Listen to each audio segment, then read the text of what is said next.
So the end of the year came, so we could start selling cars.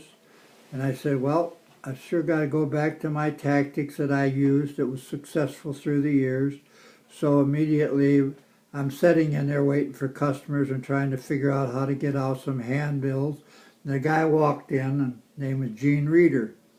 Wanted a job. He was driving a Rocket 88 Oldsmobile. But I really didn't want to hire him. So I'm sitting in there hoping somebody come in and buy a car besides George Fike. And so he came back the next day and the next day and the next. And I said, well, he's got to be a good salesman. So I put him to work right away. He was my first salesman. So he had a younger brother that was maybe around 13 or 14 years old, about the ages of the people I hired as kids to put out handbills in Detroit. So we got him out there, and he would take them out, and he'd be putting prices on the cars. We went right back to the same old thing, would you take so much for this car on a new one? And we started working, so immediately we sold some cars. That month we sold like about 17 cars, and the dealership never sold over 72 in a year in its history. Because it had been there, they had several dealers, and like I was the fifth one in less than 10 years to have it. So anyway, but we had the expenses, and it was so bad, because we had the light bill and the telephones and everything else. But the dealership was in such bad, not one electric motor in the place worked. A farmer left his truck in there for months because they couldn't open the doors, the front or rear, to get it out. But it was a real mess. So I got those things going myself, got the heater going in the garage, got the pump going to pump the oil to heat the place. There's a lot of things wrong, but me and being a mechanic, I could fix them. I had a few tools with me. But so we started selling, and so as we go along, I said, well, I got to do something about this, and so I called the place Town and Country Motors. I didn't want to put my name on it, but people knew I was from Detroit, and here I'm in a farm town. Excuse me. So I knew that Detroit thing wasn't going to go. So I said, well, I got to get on the air. So a guy came in that ran the radio station, and so I told him what I wanted to do. So what I did is I took I called the place Town and Country Motors, but I wanted to use the big boy, the big boy as a slogan, and I put his picture on the front of the deal on the window, painted on. None of the signs worked around the place outside. So I put him on there, the big boy, but I took the checkered overalls off of him and put regular overalls on him. And so I thought that would kind of help. And so that's what I was thinking to use as a slogan, the country boy. So I called it the country boy. But it wasn't working. So I'd been down in New Orleans on one of my trips there, and New Orleans is a port. He was talking, so a guy come in from New Orleans. We had a good talk about all of it's a town there where all the mills are, all the oil goes through, and we talked for quite a while. So in Detroit, they had a North Brothers dealership advertised Texas size deal.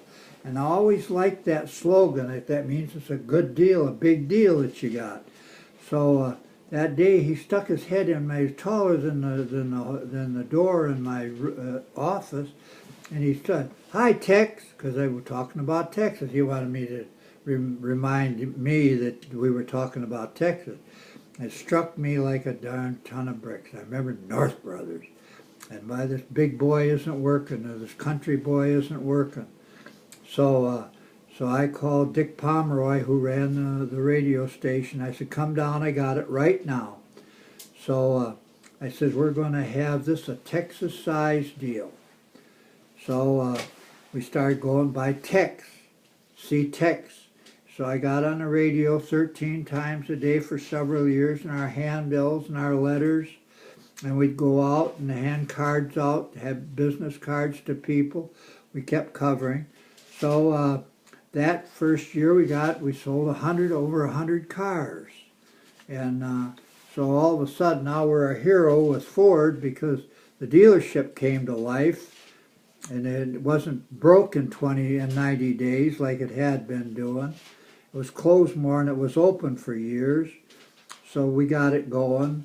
And by the time the 8th year came along, we sold 800 in a year.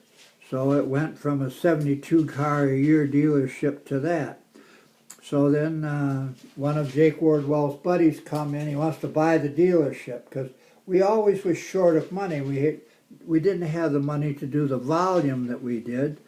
So we floated our way through, and we were always, our checks were always tried to delay them somehow, all our accounts payable.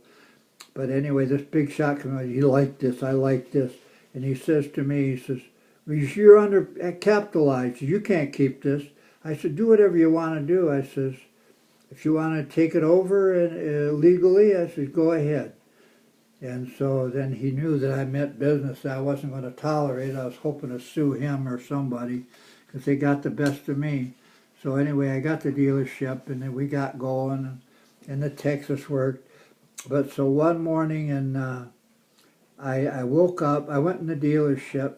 As I got to the dealership, I was there a little bit, and all of a sudden I look out in the front, and here's a bulldozer going past the front of the dealership, digging dirt. And I said, oh my God, what's this?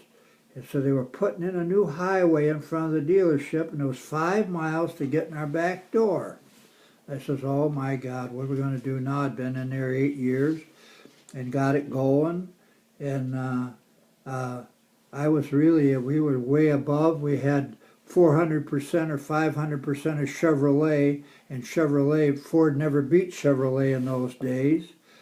And so, but again, we got it going, and so I called, we had 23 employees at this point, and one of the months we sold 100 cars.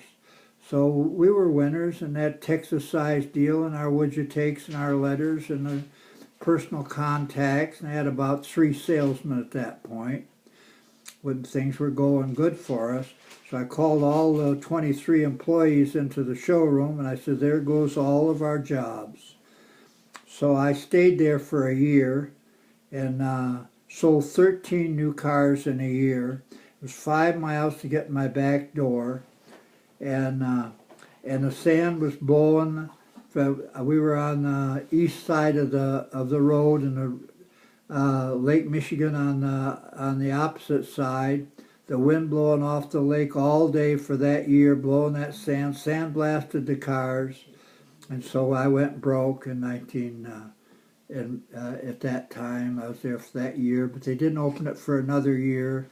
Then they put a guy in there that's been there for more than 40 years.